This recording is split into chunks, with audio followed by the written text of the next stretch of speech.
Oui, parce que moi aussi, je compte publier mon autobiographie sur les coulisses de la radio. Ah bon?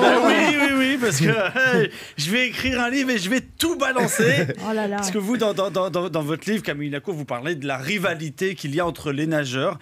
Et ben nous aussi, dans l'équipe, je compte plus les coups bas et la rivalité qu'il y a entre ces chroniqueurs.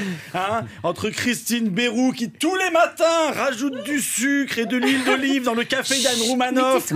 Pour essayer de lui saborder son régime. C'est pour ça que je maigris pas. Eh ben oui, parce qu'elle est jalouse de votre taille de guêpe. Eh ben oui, Ben H, là, qui essaie tant qu'il peut de nous faire croire qu'il est un éternel séducteur, pour nous complexer. C'est ça en fait. Alors que la vérité, c'est que la dernière fois qu'il a embrassé une fille, c'était en CM2. Avouez-le quand même. Maintenant, il faut que Camille Lacour, vous racontez dans votre livre que grâce à votre statut de nageur beau gosse, vous étiez très sollicité sexuellement par vos fans. J'imagine que vous en avez dû en avoir au moins 70, 80.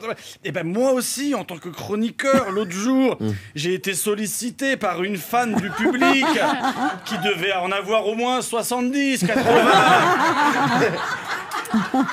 Et oui, on a beaucoup de points communs, Camille Lacour. Dans votre livre, vous parlez de la mélancolie du vainqueur. Quand on connaît une ascension fulgurante, ensuite, la descente n'est plus que solitude. Vous savez, moi aussi, j'ai connu une ascension fulgurante.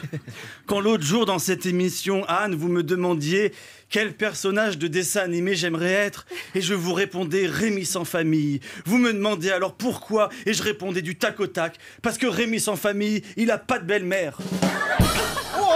Et là, à partir de cette blague à la qualité incontestable, je vois dans les yeux des autres chroniqueurs l'admiration. Anne Roumanoff n'ose pas me le dire, mais à quel point elle a envie de crier au génie. Oh, quel génie! Mais après ça, comme vous, Camille Lacour, j'ai connu la solitude du champion. Je rentre chez moi, seul. Je veux fêter cette victoire, cette bonne vanne. Je veux faire des crêpes. J'essaie de faire des crêpes, mais comme la recette que je connais, c'est une recette pour 4 personnes, alors je me dis c'est pas grave, j'ai décidé de tout diviser en 4. Il disait mettre 400 grammes de farine, j'ai mis 100 grammes. Mettre 1 litre de lait, j'ai mis 1/4 de litre. Ajouter un œuf. Là j'ai galéré là. Couper un œuf en 4, j'aimerais bien vous y voir. C'est là que j'ai compris l'expression se couper en 4 pour y arriver. Oh là là, c'est intellectuel aujourd'hui. Alors, j'ai tout recommencé à zéro et j'ai décidé de faire une pâte à crêpes pour 4 personnes.